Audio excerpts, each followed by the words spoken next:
Damn, did I miss that intro, man. I missed that intro. Wonderful, wonderful intro by my girl Chrissy and doing fantastic things. Shout out to her, Tony Cutillo Show. I am Tony Cutillo. It's been a little bit a while, right? It's been a little while. Taking care of some things, thinking of some things in the background, things of that nature. But it's been a minute. And I'll tell you what, man, there's been a lot going on in the Philadelphia sports scene, a lot in the national sports scene. And I'm back, man. Like I took a little step back, I took a little break because sometimes that's needed. Sometimes it's needed. Now it looks like the Phillies took a break today. But if wherever you're watching, if you're on Facebook, if you're on Instagram, if you're on X, if you're on YouTube, you know the drill, man. Just throw your comments up, tell me what you want to talk about. Let's get into it. Let's get into this Phillies pathetic road trip. National game tonight, game 2, NBA Finals. Man, that Halliburton, man, he looks like King Halley, doesn't he? All those people that didn't want Hallie, right? Now maybe they did want Hallie, right? Maybe they did want Hallie. We shall see. But as always, if you're there, let me know how you're feeling because I'll tell you what, man, there's a lot going on when we talk about the Philadelphia Phillies. There's a lot going on when we talk about the NBA. I just saw a statistic 8.9 million viewers for game 1 in the NBA Finals, which guess what? It's down considerably. So I know they're all worried about the global enterprise and they're worried and they're saying, we're good. Well, as long as we got the overseas and we got the TV money and we got the contracts, we're good. Well, guess what? 8.9 million viewers is not a lot. Is not a lot. I bet you WWE is getting more viewers than the NBA right now. And I'm a big WWE fan, right? But looking at this Phillies team right now, I don't know if I've ever been so frustrated before in my life. Honestly, like every time that we think that we are going on to the next level, every time we think that we've turned a corner, when we talk about Kyle Schwarber, who's been unbelievable, now all of a sudden he's not in the hole again in the cleanup hole, right? So we talk about Nick Castellanos not chasing pitches, then all of a sudden he starts to chase pitches. We talk about Trey Turner, bounce back year for Trey Turner, right? Being the MVP of the team, Trey Turner. And then he gives you the most errors we've ever seen. Then we're getting Bryce Harper's bounce back, and then his wrist hurts, his back hurts, his gets hit on the elbow. It just seems like so many different things are starting to collapse on his team. And then we go out to Pittsburgh, right? We win 9 in a row. Then we go out to Pittsburgh and we just lay a complete egg. And listen, Paul Skeens is the future of Major League Baseball. Okay. He's the future. He is the now of Major League Baseball, right?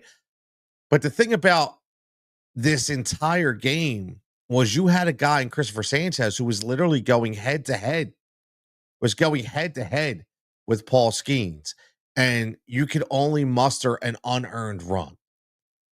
I don't know what the fix is. I honestly don't. But one thing I do know that is we may be able to get past it if we had a serviceable bullpen. And I think that we all know that. The mind-boggling thing to me is it's the same thing every year with this team. We've had bullpen issues. Whether we had Alvarado or not, it doesn't matter. We had bullpen issues for a very, very long time. And we've done absolutely nothing, okay? Nothing, absolutely nothing. We have done nothing to rectify it. Zero. And then what we're going to do is we're going to wait to the trade deadline, or we're going to try to get somebody at the trade deadline. We're going to give up players we should have never had to give up in the first place, because if we would have taken care of this in the off season, we wouldn't be here at this point. And speaking of the off season, what about the truths being told by the Philadelphia Phillies? What about the transparency being talked about from the Philadelphia Phillies? And I think you understand where I'm going with this, right? So we were told that Jeff Hoffman was a priority. We were told that Jeff Hoffman was a guy that we wanted to sign. We were aggressive up to the very end with Jeff Hoffman. Guess what? That's not what Jeff says. Says he didn't really feel like they wanted him back. Says they were in and out. So let me understand this. Whether he's having a great year or a bad year, it's regardless. What I'm talking about is I'm watching Cody Clemens go off for Minnesota. Loved Cody Clemens, by the way. I was a big Cody Clemens guy. Whenever you come from the lineage, whether your father was a pitcher, whether your father was a first baseman, whether it was, it doesn't matter. He played in Major League Baseball. And he has a Hall of Fame resume, and he should be in the Hall of Fame. I think I agree. He should be in the Hall of Fame.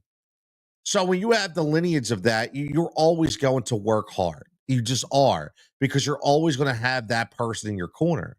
So it was apparent all time that we knew Cody Clemens was just needing an opportunity. Now, I'm not saying I knew he was going to hit 9 home runs, in a span of a month. But what I did say is I knew that he would be very serviceable in Major League Baseball. So the reason why I bring Cody Clemens up is because we spent $10 million on Max Kepler. And no disrespect to Max Kepler, I think he's a phenomenal player.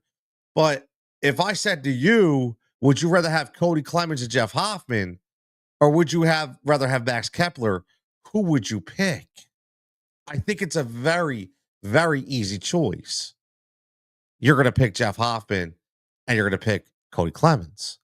Now, I've heard people get back at me and say, well, where was he going to play? And he couldn't play this. He couldn't. Listen, man, we have players all over this team that are either learning new positions or aren't active players at their position, right? We have them all over the place. So what makes one more? What makes one more? And that is my biggest thing, is when I look at this team and I look how it's structured and I look at it, it's the same thing year in and year out. You are going to win or die with the heart of that lineup. And whether that lineup is out, whether they're in a slump, whether they just hit the wrong time, that's going to be the difference of you moving on or not continuing. It's very, very simple. So my thing is, if we knew this all along and we knew that the bullpen was going to be an issue, we already knew that you had nobody down in AAA for the bullpen. I think we know that. What did you think was going to happen? So you wrote Alvarado. You were hoping as listen, me too. I was on record. I thought I thought Jordan Romano was going to be a complete different reclamation project. My man Fuge going on. What's up, Fuge? How you doing, buddy? Long time, buddy, long time. But yeah, I mean, when you look at it, you're like, look, you know what? He could come back. He's been an all-star. He was a lockdown closer for the Toronto Blue Jays, but unfortunately, it didn't happen. Shake this Phillies team up, Food says. I agree, man. But Food, here's my issue. How do you even shake it up? That's the problem we have right now. That you can't shake it up. I wish we could, but you can't. How do you shake it up? Right? You look at the contracts that you have. You look at the players that you have. You look at what you have coming up. I'm not sure. Listen, they had one tradable commodity, okay, in the offseason. And he was tarnished, and that was Alec Bohm. Now, you also have guys like Bryson Stott, who people don't want to listen to that, okay? But he's not even going to give you the value that he once could have given you. So you're kind of stuck in this. I wouldn't say they're a myriad of mediocrity, because they are a fantastic team, but you know what you have with them. There's no situational hitting. There's no, let's try to move the runner. I give you a perfect example, and I tweet this out early. Again, this is the Tony Cutillo Show. I'm Tony Cutillo. Make sure you like and subscribe, as always. Powered by, obviously, Roger React Media PR. And listen, if you are into youth sports and you want a really good podcast, go check out my podcast, Fighting for Overtime. Real interviews, real stories, big lineup of guests this week coming up. You will not be disappointed. But look at that McCutchen at bat today. First of all, we already knew. We knew when Cruz got on that he was going to steal. And listen, Marshawn almost hit, he almost nailed him again. Unbelievable arm by Marshawn today, just showing that he is a guy that if you don't need the bat, he's a very listen, he is like the second coming of Chooch. If you think about it, he's the second coming of Carlos Ruiz. Like for how long do we always say Ruiz is back until he had those couple years where he really, I mean, batted like 300, right? But that's not always the case. And if you have a power strapped lineup and you have a lot of people that are able to move runners along, you don't need Marshawn to be the bat. So that's why that arm is so important. But we knew where Cruz got on. We knew he was going to steal. And then what does McCutcheon do? He's not swinging for the fences. Always trying to do, always trying to do is get him home. Move the runner, right? Even if he doesn't get him home, move him to third base.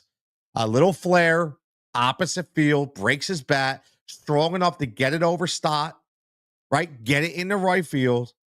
And next thing you know, here comes Cruz to score. Fundamental baseball, situational hitting.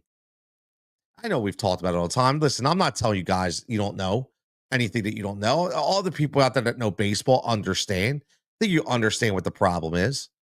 But the problem is, not to say like an oxymoron here, but it's unfixable right now. This is what that you have to live with this. This is what you live with. This isn't a Rojas problem. This isn't a Brandon Marsh problem. It's not. Like, I don't care who you get in center field. It's not a Brandon Marsh and Johan Rojas are not losing the Phillies baseball games.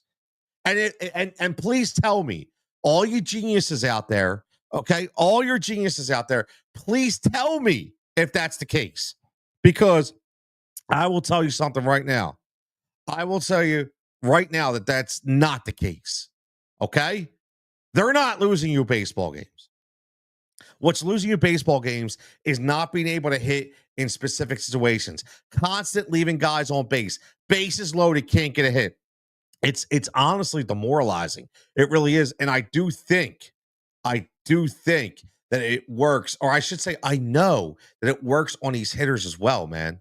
It is. It works on these hitters as well. My man Japan checking in. What's up, Japan? Japan, man. I went ghost for a while, bro. I apologize.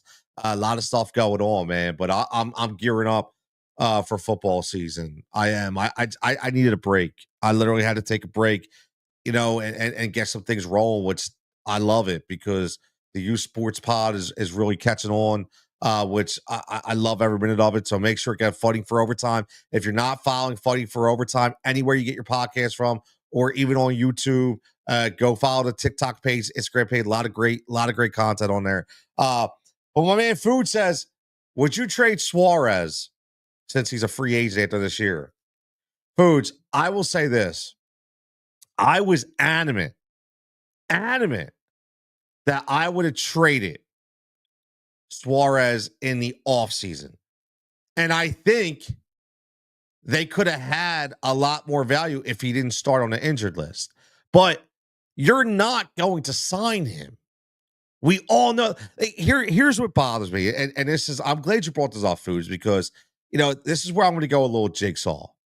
And I wrote back, and you can follow this show.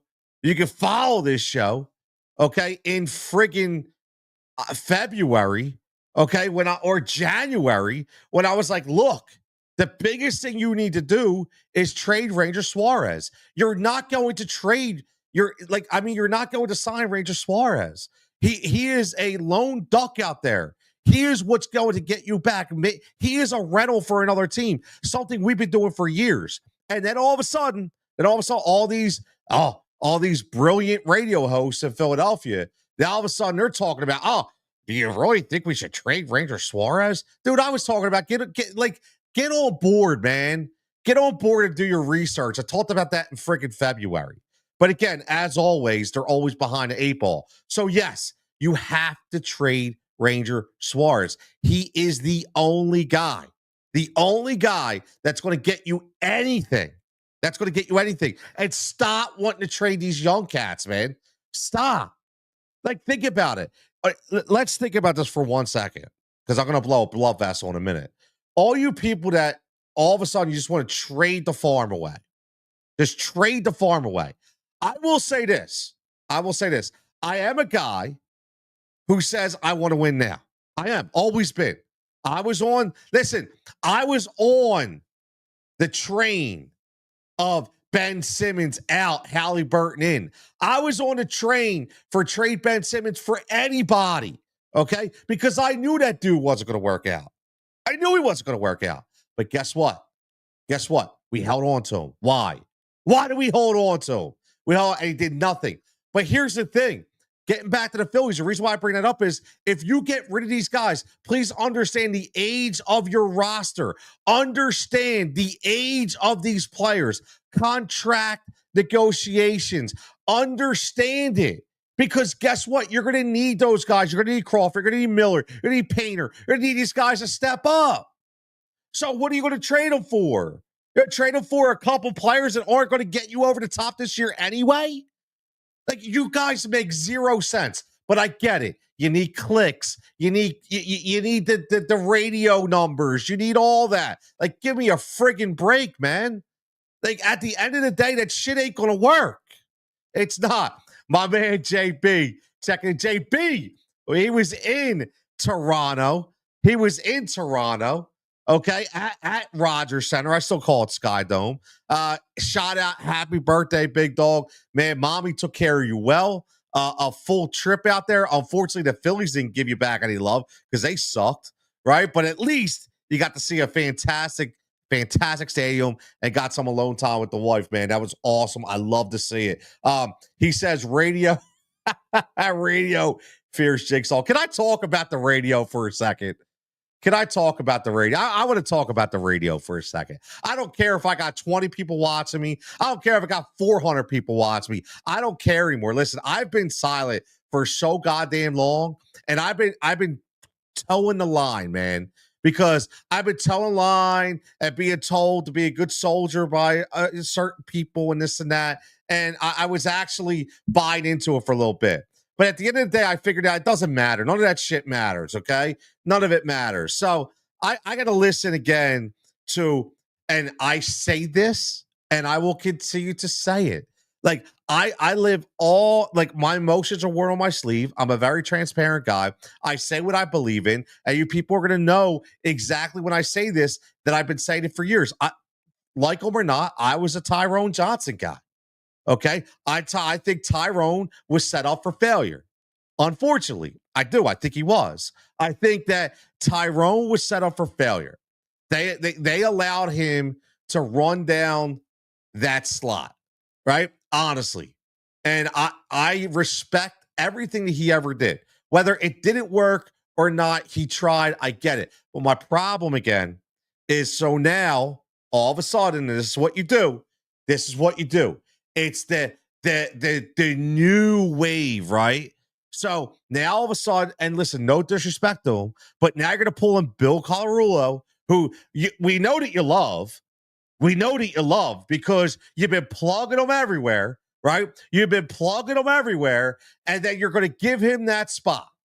Okay, you're going to give him that spot with Ricky Bowe. Come on, dude. Seriously, I'm so over the Ricky Batalco thing. But again, and I'm going to say, and I don't care, right? You know, I did start a show a month ago on A2D Radio with my man Tom Arnone called Philly Sports Unfiltered. And then what happens? What happens? Then you create a show called Unfiltered. We're going to be unfiltered radio. We're going to give you opinions that nobody's going to have. We're going to be the new voice of Philly radio. Give me a break, man. Stop. It's the same nonsense that everybody says. It's the same crap, man. It really is. You know what I love? This is what I love. I love, and I will say this again, because not everybody's a fan of people I mentioned. Okay. I was a Tyrone Johnson fan, and I'm still a fan, even though he doesn't have a show yet. He'll be on somewhere. He'll be, because he deserves to be. Okay. And I've said this before. I said it again, that you have stations, okay, that say that they're going to be the narrative. They're going to change the narrative in Philly sports. Okay. For example, PHLY, Philly Sports, unfollowed them. Done. Ever since they did my girl Renee Washington dirty and they did my man JP dirty, I'm out. Okay, I'm out. Why? Because again, you allowed two people, and shout out Renee Washington, who, guess what? Right in your face, PHLY, because now she's on Front Office Sports, killing it, absolutely killing it. Okay. But what did you have to do? Oh, I forgot. You had to pay John Marks, right? So what you did was you decided, I'm going to ship out the people that said, you know what? You know what, cuz what I'm going to do is I'm going to work my ass off for you to help you build this platform. Yeah, I got you, man. I got you. I'm going to do it all. Whatever you need, cuz I got you. That's JP. Behind the scenes, give you the social media vibes, right? Giving you everything. And then you shoot him to the trash, right? Because you're like, you know what? I don't want to pay him. And then you take Renee, okay? Renee, who's multi-talented, who could talk whatever sport you want. You pigeonhole her with the Phillies, okay? Wasn't even her strong suit, and she kicked ass with it anyway, okay? And then what did you do? You banged her out too. And you said, you know what? Now I'm going to bring Johnny Mark, the same voice in again. Let's bring Johnny Marks again so he could talk about the car line. I got questions while I'm sitting in the car line. Ask me some questions. Are you serious, man? Listen, and this is no disrespect. It just, it bothers me. It bothers me because there's a lot of talented individuals out there. You know, I'm 47 years old. I'm no young boy. Okay. I'm no young boy. I'm an established individual. Okay. I got no skin in the game anymore. I'm good. So when I listen and I see these things happen, especially to people that I really respect, that I've watched, whether they respect me not or not, back, I don't care. My whole thing is that's the way I feel about them, and I think they got did dirty. They really did, and I think it continues to happen. Right? It continues to happen. So now we watch it again. We watch it again. Right? We see, right? My man JB says, you get me because like, of course she did. JB, of course she did. I mean, of course they did. They wiped the floor with her. And you know what? She's such a professional. She'll never, like, she's so good at what she does. She'll never say it. Right. So now I won't tell you about conversations that we have privately, but she'll never say it. And you know what she does? She goes out and she gets a job that's 3 times better than what she was doing, right? 3 times better than what she was doing. And that's how she kills them with kindness, right? And shout out to her. Shout out to her for doing that, man. Again, I don't understand. This is why I tell people, and I'm honest, like, be careful. Be careful what you really want. Be careful what you really want. And here's the thing, too. Like, do you think that they're not trying to chase their tail a little bit? Meaning, when I talk about 97.5, you know, I love the fact that 94, I love the fact that WIP is allowing people to be a little more ballsy, especially my man Hunter Brody. I love that they're allowed to let Hunter be Hunter, whether you like him or not. He is who he is. He's loud. He's obnoxious. He's very brazen. He's very opinionated. He's not afraid to drop any kind of bars, whatever he wants. And they're allowing him to do that. And I love it. I do. I love, because that's who he is. He's not, a lot of people think he's not. He actually does go absolutely apeshit crazy. He's always done that. And I love that they allow him to do that. So I just think now all of a sudden we're going to try to act like the other state's going to do it. Listen, man, it is what it is. I don't care. Live your life. I just don't like when I see people get done dirty. I don't. And you're right, JB. Renee is 100% the professional, or 100 times the professional most of those hacks are. Exactly. Exactly. And that's JB. Listen, that's why she is where she's at. Right? That's why, like, let me just, can I, you know what? I'm going to get on the tape. This is why I love doing these. And I apologize. You're tuning in. Phillies are pathetic in Pittsburgh. We'll continue to talk about the Phillies. Okay. We'll continue to talk about whatever you want. But there's a reason why I call this a Tony Cutillo show, because you never know what we're going to do. I just want to show you and explain to you how awesome Renee Washington is. Okay. Renee Washington, you know what she did when they did her dirty at PHLY? Now, I've been friendly with Renee going on, I don't know, 8, 10 years. Renee, whenever I've asked her to come on and help me build a show, she's been there. Whenever I asked her to help me and let me interview her to get her on, and she's been there. Okay. But you know what she did? She didn't go out and get crazy. And you know what she did? Instead of just going out and say, how can I help me? She went and helped everybody else. So I'm on Instagram on a connect list, a community, okay, called Let's Connect Together, that was headed up by Renee Washington. Okay. And what she did was she said, you know what? I'm gonna get 50 to 75 or 100 of my close media professionals, whether they're in radio, podcasting, business, PR, doesn't matter. And I'm gonna put them all together and we're gonna help each other. That's what Renee does. Okay. And that's she did. And you know what? No matter what opportunity Renee has, she continues to come back and give everybody their flowers. Doesn't snob anybody, doesn't push anybody to the side. She's a real one, man. She is. And that's why I hate when people get done dirty. Okay. But that continues to happen in this town. But we all continue to support the same people that do these people dirty. And I don't understand it. And remember something, every follow that you give, every click that you give, every time that you comment, listen, I got no skin in the game. That's for them. That has nothing to do with you. All you're doing is you're feeding into their monster, which is allowing them to go and have a station and go and have an account. There's no secret about it, right? Think about what they did with YouTube, right? Not listen, WIP, fantastic move in my opinion. Why weren't you on YouTube all the time? Now all of a sudden you're on YouTube. Why? Because that's the podcasters were doing, right? That's the people who were on radio were doing. They went on YouTube. So guess what? Now we should follow them. They're following your lead. That's what they're doing. They're following your lead.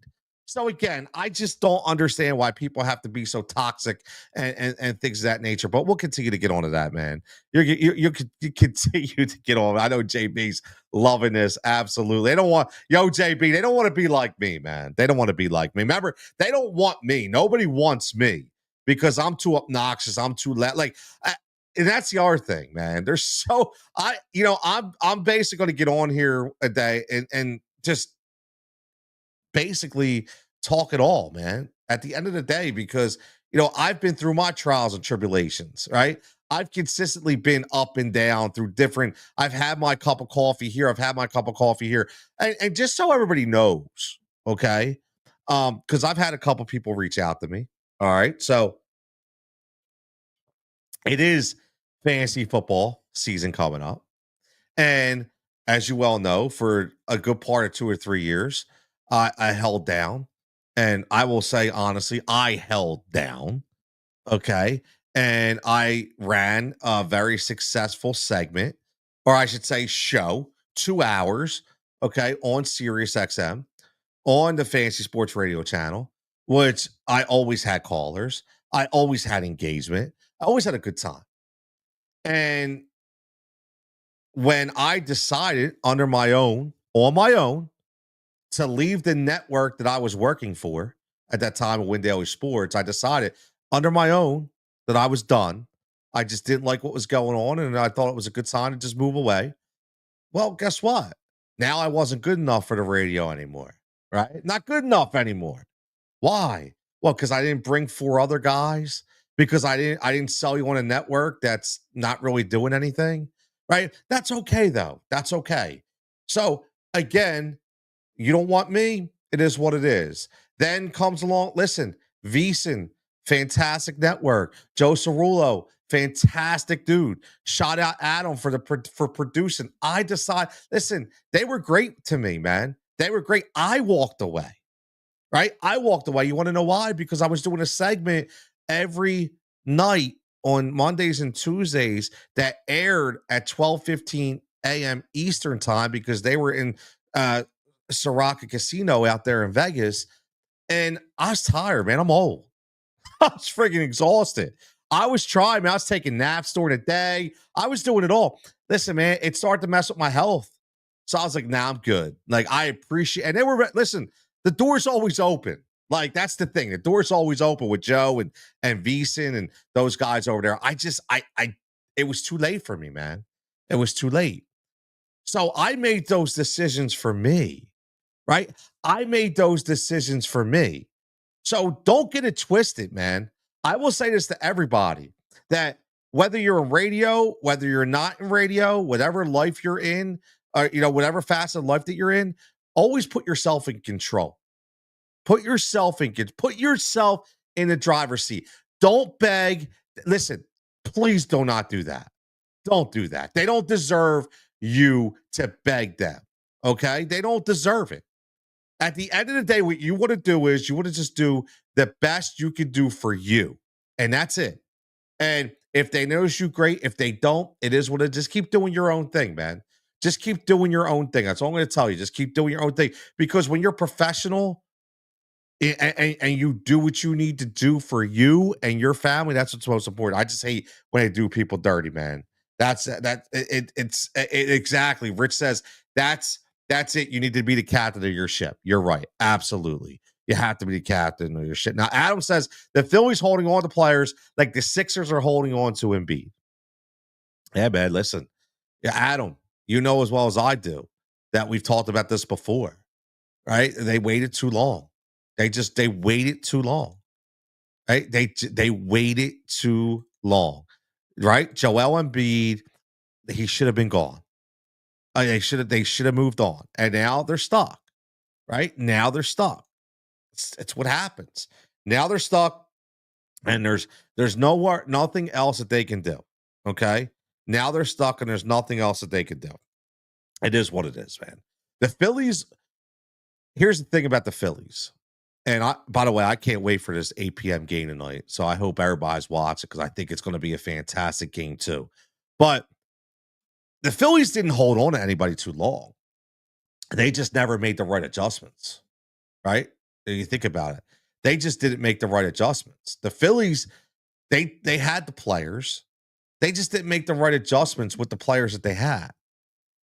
It's unfortunate, right? It just is. It's you know, every ounce that they built, the things that they needed to build, I just think that they missed and they miscalculate on certain things. The Sixers, yeah, the Sixers were listen, they were built around Joel and they continue to build Joel. I'm just curious to see what they're gonna do right here coming up in this draft. I really am. I'm very, very intrigued because I don't know about you, and I don't know about everybody out there. Again, if you're not following who you want to win, OKC or the Pacers.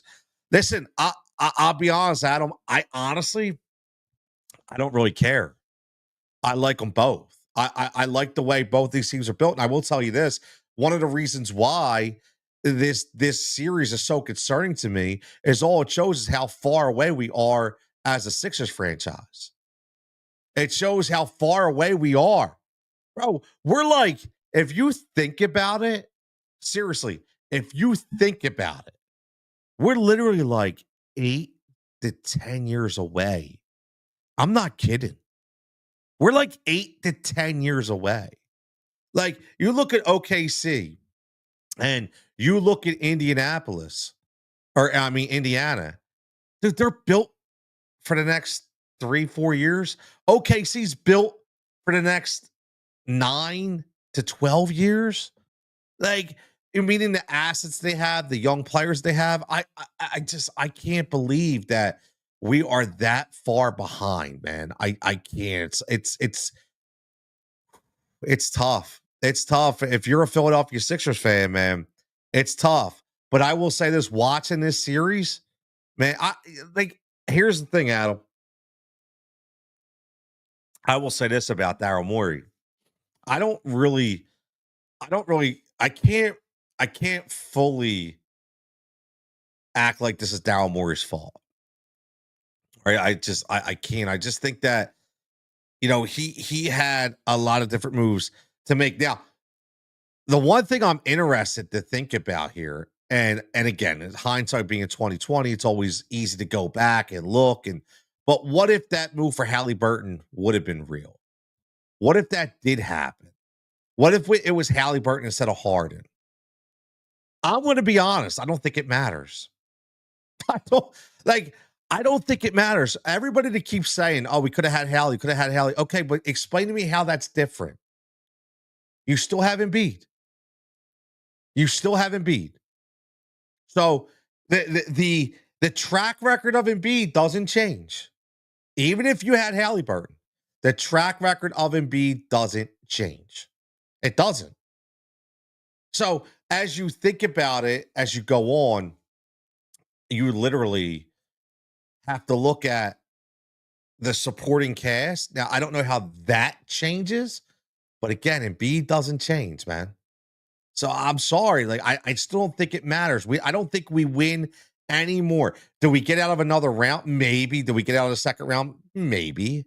Okay, but does that mean we're gonna have a did that does that mean we would have had a ring? No. I honestly don't think so. I don't. It sucks to even think that, but I don't think so at all. Rich says, "Do you think that they keep the pick and stay at 3? Sixers are so distant away from contending." I think they have. Listen, Rich. I don't know who they're going to pick. I know. Listen, man. It's like, is it Bailey? Is it Harper? Do they trade? I don't. Here's the thing. I don't think they can trade. I think that they have to come to the to point that they have to take the best player available. Not who fits with their team either. I'm sorry. They have to take the best player available. Stop with because this team is going to be completely different in 2 years. So by the time this player develops into the player that they want, right? By the time this player develops, and by the time McCain gets back and he's a year removed from the injury, like you're not getting a good McCain this year. It's going to be the following year, right? So, okay, so if Joel even comes back this year and is a percentage of himself, what's he going to be in 2 years? He's going to be done. So you can't make this move based on what you think you have now. You have to make this move and this pick. And what you have to do is you have to make it based on the best overall player, not for the Sixers, for the talent at the pick. Because we're past building around Embiid. We're past building. That ship has sailed, man. That ship has sailed. So right now, what we have to do is we have to figure out how we can get a young nucleus in here and what this team's to look like 2 to 3 years from now. That's what we have to do. So yeah, we keep the pick, in my opinion. You have to keep the pick. I think it's irresponsible to trade the pick. You're in no position whatsoever to tell me that you're better off trading this pick for a veteran or like no. Stop chasing it. Listen, you have to understand. Okay, Paul George is getting paid. He's not going to be here to win a championship. He came here to get paid. He got paid. That's over. Joel Embiid, we've seen the best. We all know that. One of the best centers we've ever seen play. Not the best, one of the best, right? Will always go down with limitations in his game. Always. And we will always have that question of what if. But at the end of the day, the best is behind us. So right now, the only thing we have is the excitement of who this kid is going to be, what this pick is going to be. And I'll be honest, like I saw a lot of people talk about that they were disappointed with the way that we have coached up talent from a young perspective, the way we have developed young players, and I firmly disagree. From the work that I have done and in the future of doing for the Blue Coats and understanding the players that have come up, the Jeff Doughtons of the world, obviously the Ricky's run, Ricky run, I think they've done a hell of a job down there. I just think that they're coming up to a team that unfortunately can't utilize them the correct way. That's not their fault. That's not their fault. They're ready. I mean, listen, when these guys come up, they produce. Whether they're in garbage points or they're in real minutes, they're producing. Right? They are producing. The problem is this team is so sporadic with the way it's built. with different positional pieces that it's not always feasible for these guys to just come and just dive right in and produce based on what they were doing down in the G League because they had the freedom and they had the right positioning in order to do so. So I think there's a lot more, when you talk about young development. I'm very happy with the young development on that team. Yeah, Rich says they've done a great job. Nick Nurse has done a poor job. Yeah, it's interesting because I don't know what to think about Nick Nurse. Yeah, I've always been a Nick Nurse guy. And I think he's a brilliant basketball mind. And I've said this before, and I'll say it again. I kind of just think he's spent a little bit, man. Like I just think he's kind of like, man, this is not what I signed up for. I think he came here, and obviously he thought this was going to be completely different. And now I think the problem is, he don't even know what to do because he doesn't know who he's going to have at what time he's going to have, right? So it's interesting. Adam says, "What's your opinion on what the Phillies have to do to get back on track?" Ah, man, number one, you need Bryce Harper back, right? So when Bryce Harper goes out, you're already behind the eight ball. The lineup gets screwed up. We had a real good consistency in the lineup. I'm going to be honest with you, the wrist injury concerns me a little bit with Bryce Harper. It does. It really concerns me because I'm looking at the wrist injury, and when he says it was bothering him last year, it continues to bother him this year. Again, I don't know what that is. I have no idea. I don't even want to speculate. But with the way he plays and what he does, that's not good, man. If it forced him to go on an IL at a time, and here's the thing: a lot of people are like, "Oh, well, maybe they just figured they have time." This is a team that needed him right now. Whether they thought the Pittsburgh Pirates were going to be a pushover, they were just going to go out there with a nine. That's not for me to judge. Well, all I know is this team was in the midst of a really bad offensive output. They needed Bryce, right? When you saw him come back in Toronto, boom, right away, that lineup got jacked up. And when you have him in that three hole and you get to have Schwarber and clean up, it's a big deal, man. I mean, that lineup just goes. But now that's got to be step number one is getting Bryce Harper healthy, right? We have to have Bryce Harper healthy. And then it's obviously going to be this bullpen. Like this is a problem. It's a major problem. And it's such a problem that it's plagued us multiple seasons. And when you get into these playoffs, you really need guys you can trust. And it's bit us in the ass multiple times. Right now, you're already seeing it. Like I was very excited about Jordan Romano coming in this year. I was a little upset the way he started, but I kind of knew that, listen, he was coming off an injury. You got to give him some time. I know there was talk about him tipping pitches, but I was happy with the way he really commanded his slider back in there. I even said I thought it was the best slider I've seen since Brad Lidge. Like it was that good.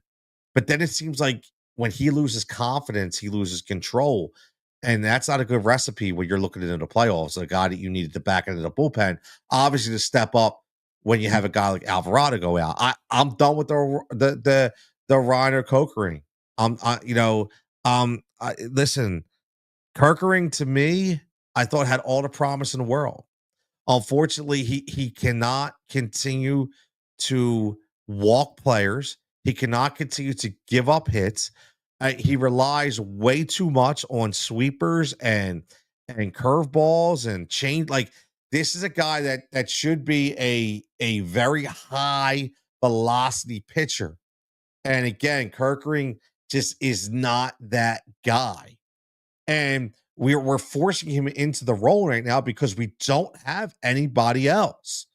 Let's face it, like we don't have anybody else. So you have to really fix this bullpen. And the reason why I'm not optimistic is because you don't just have to fix 9 or 8, you have to fix 7, 8, and 9.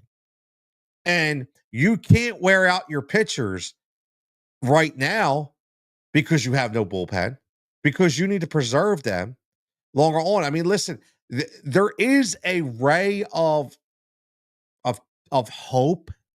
I will say that I honestly think that quite possibly Taiwan Walker could be very, very good as a bullpen piece if you just keep him in there and you just lock him down. Honestly, because I think he does have the stuff and he's a veteran. He understands. He doesn't listen. He doesn't get rattled.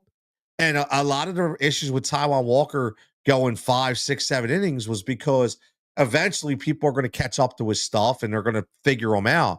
But if you're talking about Taiwan Walker in 1, 2, or 3 innings, man, I think he's a stud in the bullpen. I do. I'm not afraid to say that.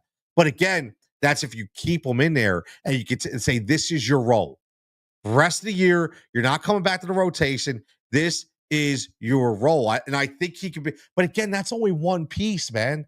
That's not going to be a closer. He's not going to be your eighth inning guy, but he's going to be the guy that you need. He's going to be your Chad Durbin of '08. He's going to be the guy they were hoping Jose Ruiz was going to be. Thank God he's gone, right? He's a guy that will eat your innings, but in a very, very methodical and professional way. So I do think that Taiwan Walker I think he could be a really good piece for them. I do. I think it could be a really good piece. But the problem is you still need two more, man. And I don't know where you're going to find it without giving up an arm and a leg. And again, then you take a step back. So that's another thing. If you trade these young guys for bullpen pieces that are not only rentals, but pieces that, let's be honest, bullpen pieces can flutter year after year in and year out, right? They can have a great year this year and they could suck next year. It's just what happens. I mean, look at what Brad Lidge did, right? He was fantastic for us, the perfect season, and then he sucked it and he lost it. Whether it was because of his knee or not, doesn't matter. This is what bullpen guys do. They don't stand the test of time. They just don't. Right. So when you get one, it's like you have to ride them. And unfortunately, I don't want to trade my players in the farm system for guys that are eventually going to replace the other guys, right? You just don't want to, man. You just don't want to. My man Vegas TJG says you guys might get Paul in a few years. We all know the Pirates can't keep him beyond his rookie contract. Vegas, that's interesting. Because I feel bad for Paul Skeens. I do. And again, I did feel bad for Mike Trout for the Angels organization until he decided to re-up with them and sign a long-term contract, because that's obviously on him. He just want the money, he want the sun. So don't come and bitch and moan that you can't win, right? But Paul Skeens is unfortunately, he's going to get wasted. No disrespect to Pirate fans out there, but I don't think that I'm telling you what you don't already know. Right, that he is going to waste away out there in Pittsburgh, and it's a shame. It is. I mean, this is you're talking about the best pitcher in baseball, right? The best pitcher in baseball, and he's going to be pitching for nothing, right? He's going to be pitching for nothing, and you're right. Yeah, his rookie could be on his rookie contract. What's going to happen then? I don't know. Listen, I honestly listen. I hope for the Pittsburgh Pirate fans, and I hope for Paul Skeens, I would love for them to pay Paul Skeens and say, you know what, we're gonna rewrite history a little bit, and we're gonna start paying some guys, and let's build around Paul Skeens, right? Let's build around O'Neal Cruz. Let's build around Brian Hayes. Let's build around these guys. I think that would only be good for baseball, right? I think that would be fantastic. But unfortunately, for some reason, ownership out there in Pittsburgh land, it just never seemed to do that, man. And it sucks. It really does. Adam says, if it keeps going like this, you think Topper will be fired? I don't know, man. I don't, because I this isn't a Topper problem. And I know somebody's got to take the fall. I get it. Right? I get it. I do. I understand. Somebody's got to take the fall, but this is a Dombrowski problem. It is. And I'm a Dombro guy. But these are all guys that have been handpicked by Dombrowski for the most part, that he's brought in or he's re-upped or he's signed. And I honestly think that Thompson gets the best out of these guys. I mean, if you think about it, right? How much more are you going to get out of Nick Castellanos? How much more? Nothing. I think Nick has outplayed. Listen, Nick to me has outplayed his contract. He has, especially last year. Say what you want. Especially last year. The work he's giving you, the attitude he's giving you, right? Everything he's giving you what you need. That's so how's that Topper's problem, right? Trey Turner. Trey Turner was signed to be a $300 million shortstop. You mean to tell me you don't think Topper knows he shouldn't be playing shortstop? Of course he does. Topper's been around a long time. You got Larry Boa. Larry Boa sitting in that dugout. You don't think Larry Boa doesn't have conversations and know that Trey Turner is killing that team at shortstop? Of course he does. But that's not their issue. They didn't decide to give him $300 million and give him a guarantee that he's going to be a shortstop. Right? That's not Topper's problem. Right? It's not. Kyle Schwarber, listen, are you kidding me? What more is Topper going to get out of Kyle Schwarber? What more is going to get out of Bryce Harper? What more is he going to get out of JT Realmuto? Listen, I think we all know. And again, you people are kidding yourself. JT Realmuto is a Hall of Fame catcher, bro. Seriously. But even the best catchers, eventually, they collapse. They start to lose it, especially with the way that JT plays. No days off, always in the cage, always at the backstop. This dude, again, he plays the position that people wanted them to play 30 years ago. Okay. So, of course, he's not going to last, but you've gotten everything that you could out of JT Realmuto. So, again, I ask you, what more has he gotten out of Zach Wheeler? Are you kidding me? Right? Zach Wheeler is the second best player or second best pitcher of baseball behind Paul Skeens, in my opinion. Okay. What more? So, explain to me what Topper could do. And I understand it's always a manager takes it. But my thing is, I honestly think Topper has done everything he could do within reason. Now, some of his decisions when it comes to pulling guys out of the bullpen or yeah, I'm sure that we could question them at times, and I get it. But for the most part, I just think this team eventually you have to look and say, did they peak, right? Or have we seen the best this team can give us? And I honestly think we have. Offensively, I think they are who they are. Could one player insert it into this lineup, change things around? I do think so. I'll give you an example. Last year, the MVP of the Dodgers, and I'm not talking about Shohei Ohtani, Teoscar Hernandez. Here's a guy who comes in. I love Teoscar Hernandez. Always loved Teoscar Hernandez. Loved the one he played in Toronto. Loved the one he played in Texas. Here's a guy came in as a right-handed power bat to a lineup that had a lot of lefty power with Shea, with Freeman, right? He was a guy who really inserted himself from a right-handed perspective and was a masher. And he's one of the reasons, if not the main reason offensively, why they were able to win last year.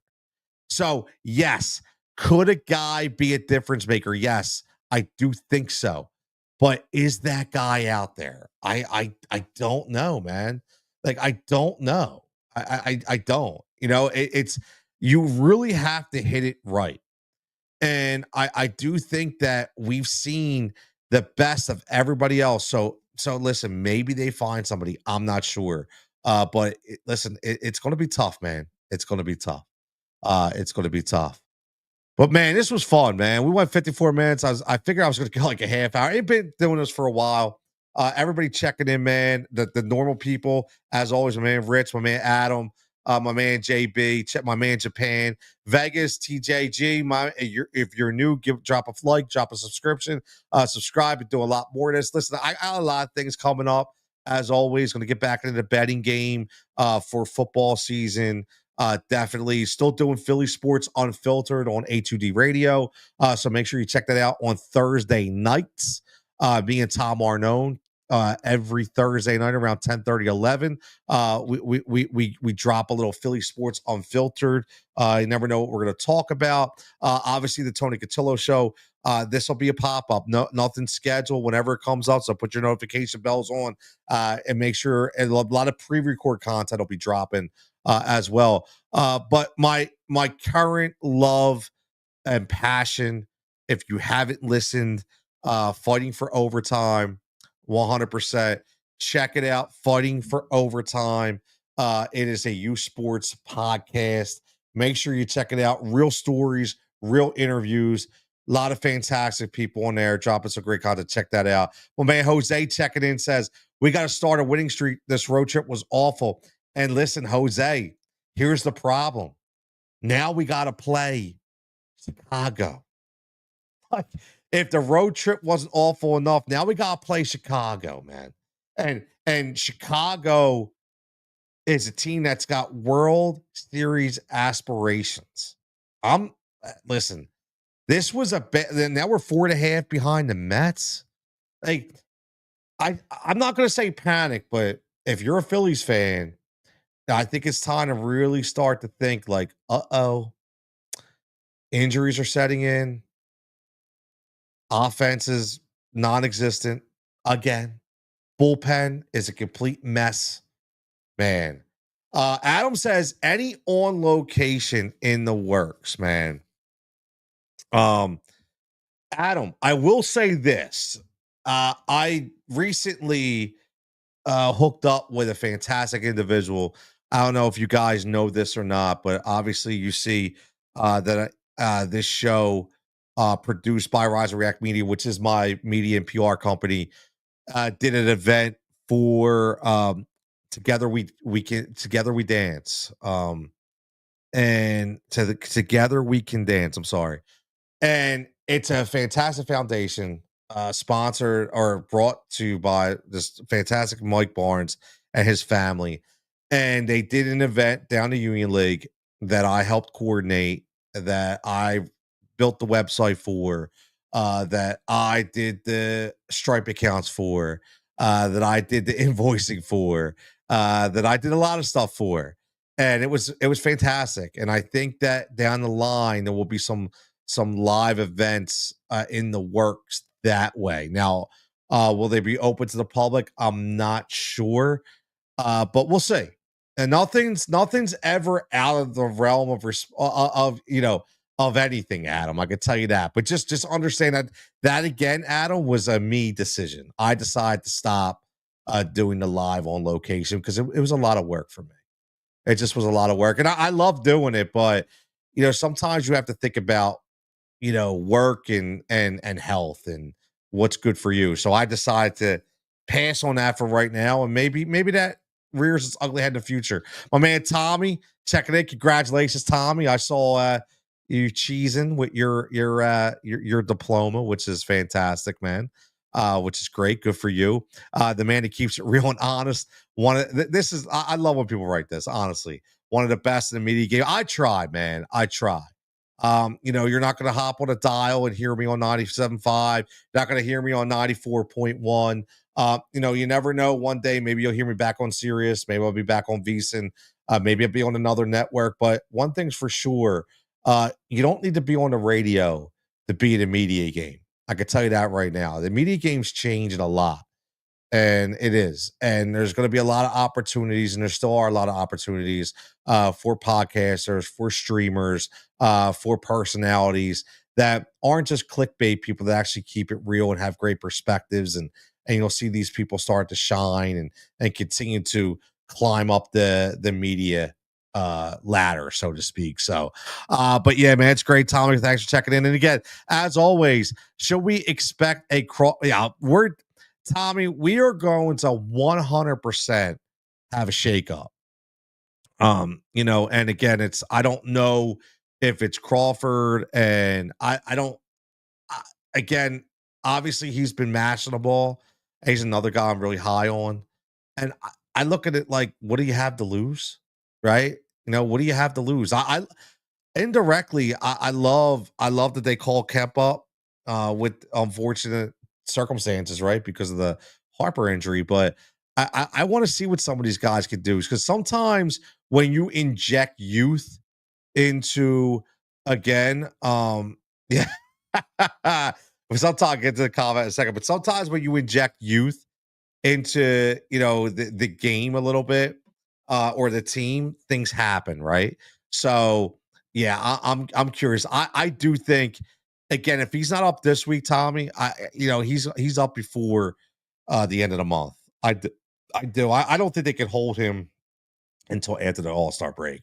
I think they need to get him in. I think as much as Rojas is giving you in the outfield with some of his stuff, I think it's just time. I think it's just time. So yeah, I think you see him in the next couple weeks for sure. My man Rich says you're a grind horse worker. I listen, sometimes that's the problem. I'm too truthful, right? But I'd rather be too truthful than be a guy that's fabricated or unauthentic or a liar. That's just not who I am. So I just keep it real. And whether you like it or not, doesn't matter. Remember this time last year's when I know that's I think I put a bad omen on it, Tommy, because I came on my Thursday night show and I was like, I'm getting these 2008 vibes from this team when they were winning because they were seemed like they were clicking on all cylinders and a lot of good things were happening. And I was like, you know what? Starting to feel it, starting to feel it again, right? But man, was I wrong? Maybe I put my foot in my mouth a little bit. Uh, I'm not sure, but we'll see. I, I just hope that I'm wrong. It's really hard for me to see, looking at some of these teams that they're going to be going up against. I mean, the Lazardo thing is very scary to me. I'm not sure what's going on there. And that was the key. Listen, if you don't have the pitching, you're not going to be able to win. And we went from having the best staff in Major League Baseball to now question mark in a very, very short span of time. So we'll see. It's a long season, but yeah, it does feel similar. I think this sweep was a hurt piece in Pittsburgh. I think this was a hurt piece. So yeah, I agree. It does feel similar. Adam says I was listening to Hunter Brody after the Phillies game. He was going nuts. It was awesome. I love Hunter, man. I love him, dude. I think he's awesome. I think he's good for radio. He is. He's not. He gets fired up, gets crazy, but that's the Philadelphia fan, right? That's Philadelphia fan, but he actually like he can back it up, and that's what I like about him, man. I do. You're a grinder, hard. I try, brother. I try, but all right, man. I'm gonna get out of here because I want to get ready for tip off. I can't wait for the game, but check out Fighting for Overtime, the U Sports podcast. I actually have literally 4 interviews coming up in the next 2 weeks with some fantastic insights. I have one of my favorites who she won 2 championships for the Archbishop Wood basketball team in Bucks County, and she went through some struggles. So we're gonna have her live in studio with me. Also have a couple really good people coming on. Anthony Tucker, who runs a fantastic Hoops Elite program, AAU program. He's a fantastic interview. He's going to talk about, kind of, when we talk about a lot of people trashing the AAU circuit, he may have some other opinions on it. So again, it's all about you sports. It's about real stories, about real situations, stuff that I've gone through, stuff that other players and families and coaches have gone through, and the good side as well. But a lot of it deals with the anxiety and the mental health that's really, really hurting these kids at such a young age. So go check that out, Fighting for Overtime. You can check it out on TikTok. You can check it out on Instagram, wherever your podcasts are from. If you go on the Instagram, if you go on YouTube, you can find it anywhere. Fighting for Overtime. Very, very simple. You'll see it'll come up. And I have a link tree with all the stuff on there as well. So you see it scrolling down the bottom. So as always, everybody have a fantastic evening. I'll be back again. Who knows? I may be back later, maybe back tomorrow.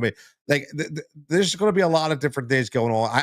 I have a lot of stuff on my mind. I just like to talk. So I'm going to continue to do that, continue to build the audience, and get up there. 444 subscribers. I'm very happy for that. None of them's bought, all organic.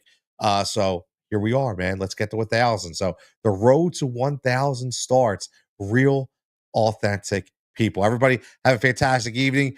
Game 2, NBA. Looking forward to it. Got a little parlay going. We'll see what happens. Our boys at Odd Shopper over at the Odd Shopper Sales, powered as always, Roger Rack Media. Everybody have a good night, and we'll talk to you next time.